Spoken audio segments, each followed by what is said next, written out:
Hello my dear students, how are you. कैसे हैं आप लोग। स्वागत है आपका आपके अपने educational channel Iconic Sangeeta Maths Academy में। कैसी चल रही है आप लोगों की पढ़ाई। अच्छी चल रही है तो चलिए, बढ़िया भी चलनी चाहिए। ठीक है, तो आज हम लेकर आए हैं सेक्शन डी। किसका?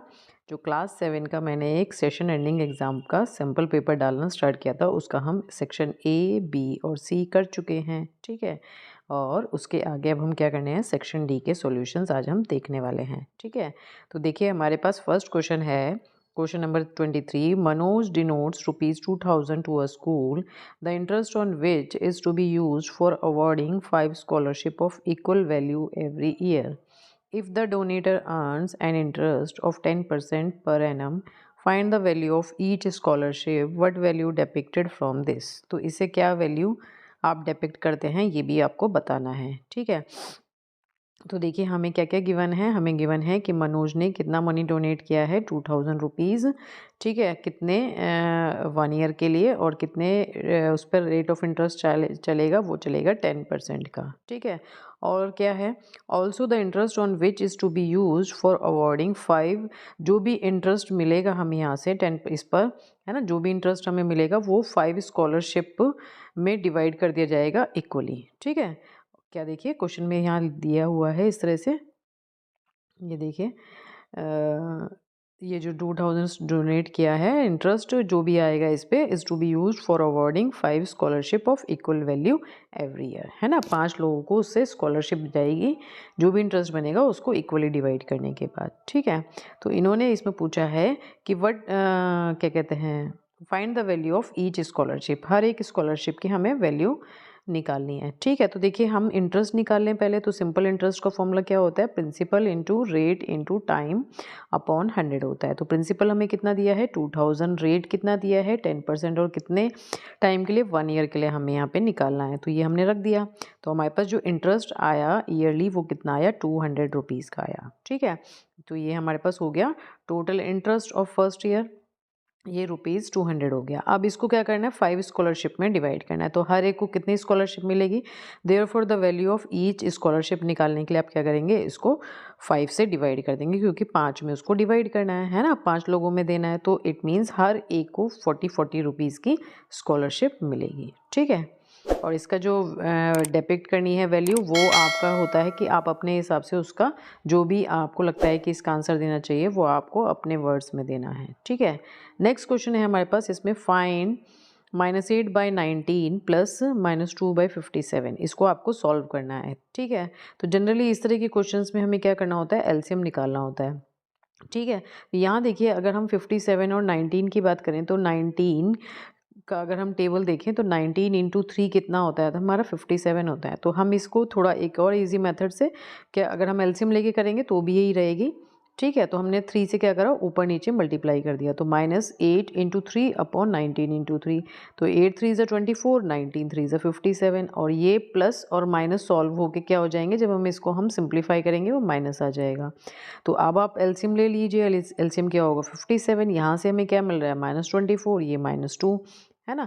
तो जब हम इसे सॉल्व करेंगे तो हमारे पास ये दोनों वैल्यूज़ कैसी हैं, क्योंकि नेगेटिव हैं तो ये दोनों क्या हो जाएंगी, ऐड हो जाएंगी, और कितना आ जाएगा, -26। तो -26 अपॉन 57 हमारा आंसर हो जाएगा। अगर इसको हम सिंपलेस्ट फॉर्म में कन्वर्ट कर सकते हैं तो वो आप ज़रूर कर दीजिएगा। इसको हम नहीं कर सकते तो इसलिए मैंने यहाँ पर नहीं किया। इसका सेकंड पार्ट है -6/13 -7/15 को आपने सॉल्व करना है। तो यहाँ देखिए हमारे पास 13 और 15 दोनों ही कैसे हैं, प्राइम नंबर्स हैं। तो इसमें अलग से एलसीएम निकालने की ज़रूरत भी नहीं है, क्योंकि एलसीएम निकालने का मतलब ये होगा कि आपको इन दोनों को मल्टीप्लाई ही करना पड़ेगा। तो मैंने यहाँ क्या करा, इसको मल्टीप्लाई करके, वहाँ दिखाया नहीं आपको, मल्टीप्लाई करके वैसे 195 आएगा, बट मैंने यहाँ पे 13 इंटू 15 ही लिख दिया। ठीक है, इसको हम ये भी बोलते हैं, बटरफ्लाई मेथड भी होता है ये।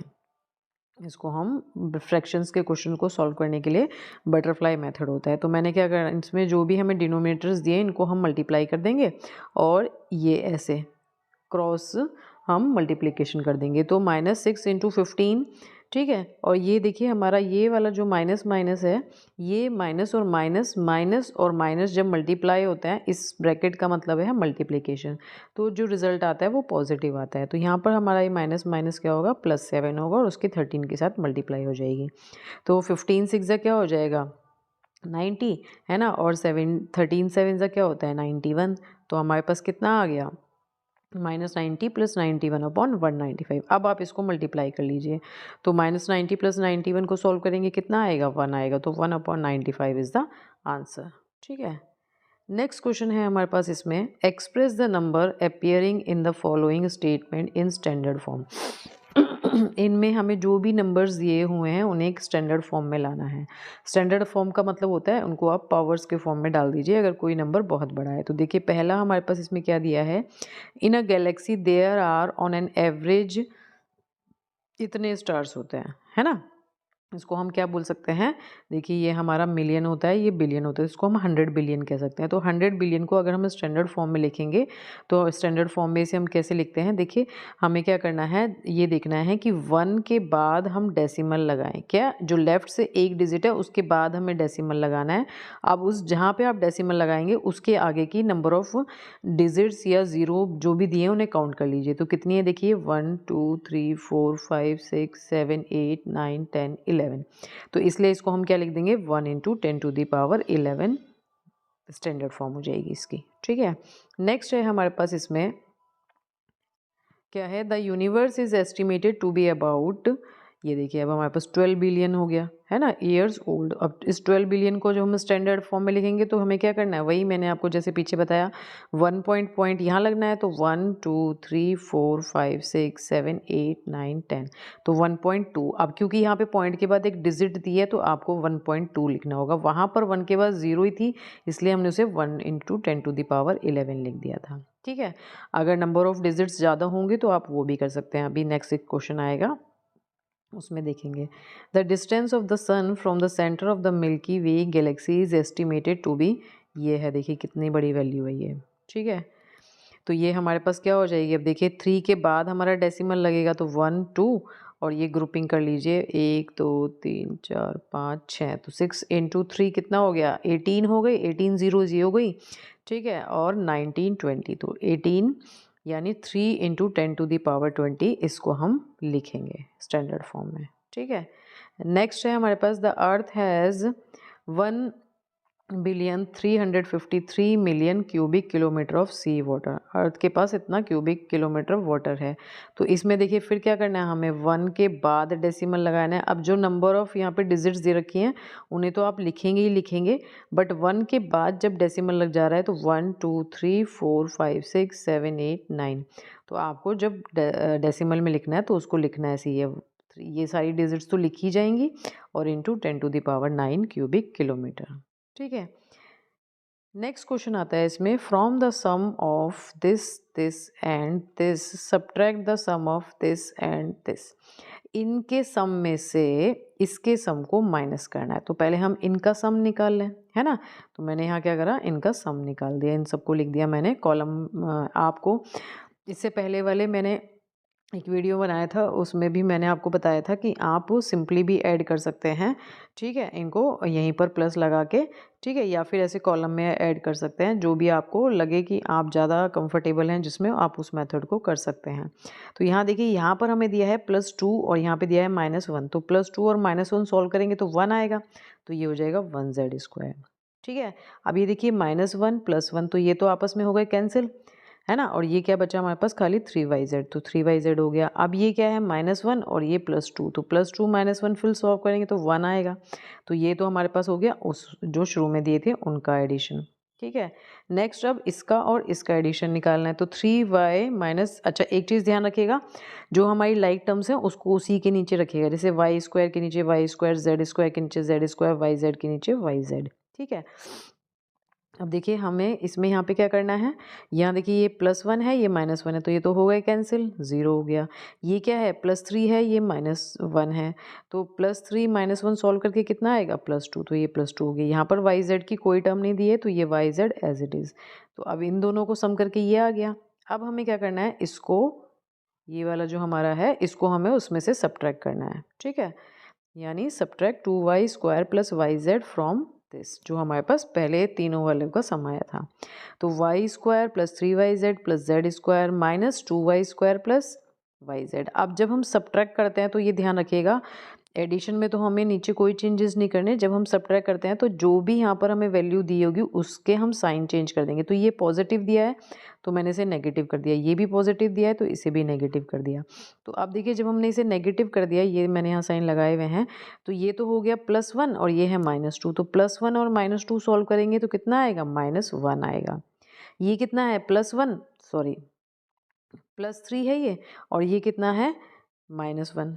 तो +3 और -1 सॉल्व करेंगे कितना आ जाएगा, +2 आ जाएगा, है ना। ये +2 आ जाएगा और ये +z² एज इट इज़। तो उनको सॉल्व करके हमारे पास जो आंसर आएगा वो ये हो जाएगा, ठीक है। नेक्स्ट क्वेश्चन है हमारे पास इसमें, 2 cross roads each of width 10 metre cut at right angle through the center of a rectangular park of length 700 meter and breadth 300 meter and parallel to its side. Find the area of the roads. Also find the area of the park excluding crossroads. Give answer in hectares. ठीक है, means आपको देखिए ये दे रखा है, ये दिया है,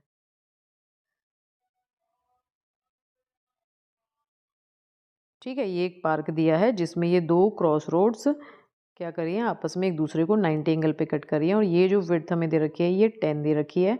ये ए बी जो हमें दिया है ये 700 दिया है, ए डी जो हमें दिया है ये 300 दिया है।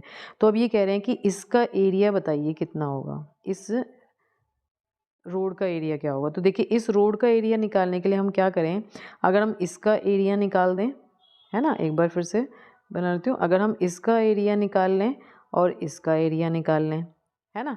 अब देखिए जब हम ये 2 एरिया निकालेंगे तो ये वाला जो पार्ट है ना ये 2 बार आ जाएगा, तो एक बार हम इसको क्या करेंगे, माइनस कर देंगे। देखिए कैसे कैसे बोल रही हूँ मैं, ये तो जो चीज़ें हमें गिवन है वो मैंने यहाँ लिख दी। तो यहाँ देखिए area of PQRS plus area of EFGH में से हम एक बार एरिया ऑफ KLMN को माइनस कर देंगे, ठीक है। तो एरिया ऑफ PQRS क्या होगा, PS कितना है 300, PQ कितना है 10, EF कितना है 700, EH कितना है 10। अब KL और KN दोनों क्या है 10 10 है, ठीक है। इनको सॉल्व करेंगे तो हमारे पास कितना आ जाएगा 3000, ये हो जाएगा 7000 माइनस 100। तो 10,000 में से जब हम 100 माइनस करेंगे ये दोनों ऐड होकर 10,000 हो जाएंगे, तो ये हमारे पास एरिया ऑफ रोड्स आ गया। अब हमें क्या कह रहे हैं ये आंसर कि हेक्टेयर्स में भी कन्वर्ट करना है, ठीक है। तो हेक्टेयर्स में देखिए 1 metre square is equals to कितने हेक्टेयर होता है, 1/10,000 हेक्टेयर्स होता है। तो 9,900 मीटर स्क्वायर कितने हेक्टेयर्स में कन्वर्ट हो जाएगा, 9,900 को हम इससे डिवाइड कर देंगे, ये दोनों ज़ीरो हो गई कैंसिल, और 2 ज़ीरो है नीचे तो डेसिमल कहाँ लगेगा, यहाँ लग जाएगा। तो आंसर हमारा क्या आ जाएगा 0.99 हेक्टेयर्स, ठीक है। अब इन्होंने ये पूछा था कि जो हमारे पास एरिया ऑफ पार्क है एक्सक्लूडिंग क्रॉस रोड्स, यानी ये वाला, अभी इन्होंने हमें ये वाला पूछा है, ये वाला एरिया ऑफ पार्क, ये एक्सक्लूडिंग यानी इसको नहीं लेना हमें, इन सबको इसका एरिया हमें बताना है। तो देखिए इसका एरिया निकालने के लिए हम क्या करें, अगर हम इस पूरे के एरिया में से जो पार्क है इसमें से ये रोड्स का जो हमने एरिया निकाला है माइनस कर दें तो हमें ये मिल जाएगा ग्रीन वाला पोर्शन, है ना। तो ये कर देते हैं। तो हमने क्या किया, एरिया ऑफ पार्क में से एरिया ऑफ रोड्स माइनस कर दिया। एरिया ऑफ पार्क क्या होगा, उसकी लेंथ इंटू ब्रेड्थ, तो लेंथ कितनी है 700, ब्रेड्थ कितनी है 300, तो इसको हम माइनस कर देंगे। तो हमारे पास 2,10,000 में से जब हम इसको माइनस करेंगे तो कितना आ जाएगा 2,00,100 मीटर स्क्वायर, ठीक है। अगेन ये मीटर स्क्वायर में है, इसको भी हेक्टेयर्स में कन्वर्ट करिए, हेक्टेयर्स में कन्वर्ट करेंगे 10,000 से डिवाइड कर देंगे, ये और ये कैंसिल हो जाएगा। अब नीचे क्योंकि 2 ज़ीरो हैं तो कहाँ डेसिमल लगेगी, इधर से 2 डिजिट के बाद, राइट से 2 डिजिट के बाद डेसिमल लगेगी। तो 20.01 हेक्टेयर्स क्या हो जाएगा, इसका आंसर हो जाएगा। नेक्स्ट क्वेश्चन है हमारे पास इसमें, construct a triangle PQR if PQ is equals to 5 centimetre, angle PQR is equals to 105 and angle QRP is equals to 40 degree. ये हमें एक ट्राइंगल बना के दिखाना है। तो देखिए इसको हम कैसे करेंगे, यहाँ पर देखिए आप क्या करेंगे, सबसे पहले तो आप एक PQ लाइन ड्रॉ करेंगे, कितनी 5 सेंटीमीटर की स्केल से, ठीक है। अब आप क्या करिएगा, क्योंकि हमें एंगल क्यू दिया है, इस पी क्यू आर का मतलब एंगल क्यू दिया है, यानी यहाँ पर आपको एंगल क्यू बनाना है कितना 105। तो यहाँ प्रोटेक्टर रखिएगा। जब आप यहाँ प्रोटेक्टर रखेंगे तो ये कहाँ जाएगा बताइए 105, ये 105 हमारा इधर कहीं बनेगा। ठीक है, क्योंकि 90 है ये, तो इधर कहीं जाएगा ये 105। ठीक है। नेक्स्ट हमें क्या करना है, अब एंगल 40 बनाना है। कहाँ पर, ये तो हमें आर दिया है, अब हमें तो यहाँ पी दिया है, तो हम क्या करेंगे 105 और 40 को ऐड कर लेते हैं।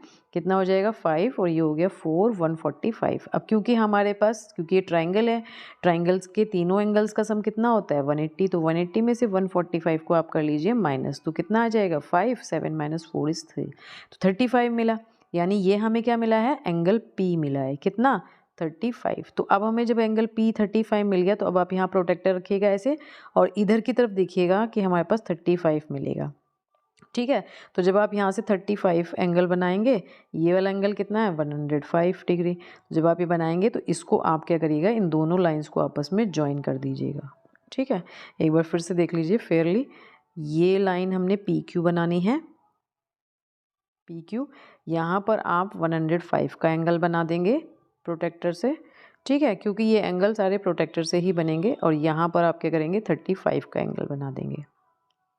तो ये एंगल हमारा क्या हो जाएगा, क्यू हो जाएगा। आप इसको नाप के देख लीजिएगा कि ये 40 डिग्री है या नहीं है। यहाँ पर रखिएगा उसका, इस लाइन पर रखिएगा, और उसका सेंटर प्रोटेक्टर का यहाँ रखिएगा, और देखिएगा कि ये लाइन 40 एंगल बना रही होगी।